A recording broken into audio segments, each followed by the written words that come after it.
বন্ধু বন্ধু, তোর কাছে একটা কথা জিজ্ঞেস করে আছি।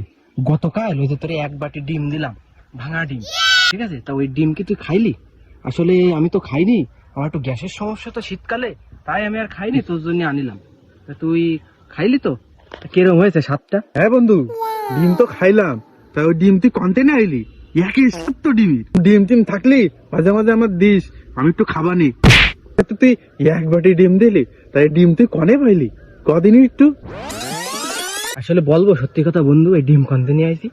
ওই যে জীবনকের একটা বাথরুম ভাঙিল মনে আছে, নতুন করে বাথরুম করবে বলে, ওই বাথরুমের এদের সারি ছিল বুঝছিস, এখন একটু কাঁচা আছে। ওই জায়গায় একটা ডিমের করিমন উল্টে দিল, উল্টে ওই সব ডিম তো রাস্তায় মনে কর থাকবে না, ভাসিয়ে ভাসিয়ে ভাসিয়ে ওই চারির মধ্যে যে জমা হইলো বুঝছিস। তা আমি কি তোরে আর ওই চারির নিচেরটা খাওয়াতে পারি? ওই উপরে যেটুক ছিল ওইখান থেকে এক বাটি ভরে নিয়ে আইলাম, সেই ডিম তোরে আমি খাওয়াই। খাওয়া যাবে, সমস্যা নেই, ভালো টেস্ট পাইতে না সেই স্বাদ। মন্দির, তুই আমার ওই ডিম খাইছিস? দাঁড়া, তোর আজকে হাতের কাছে পাইনি, দাঁড়া।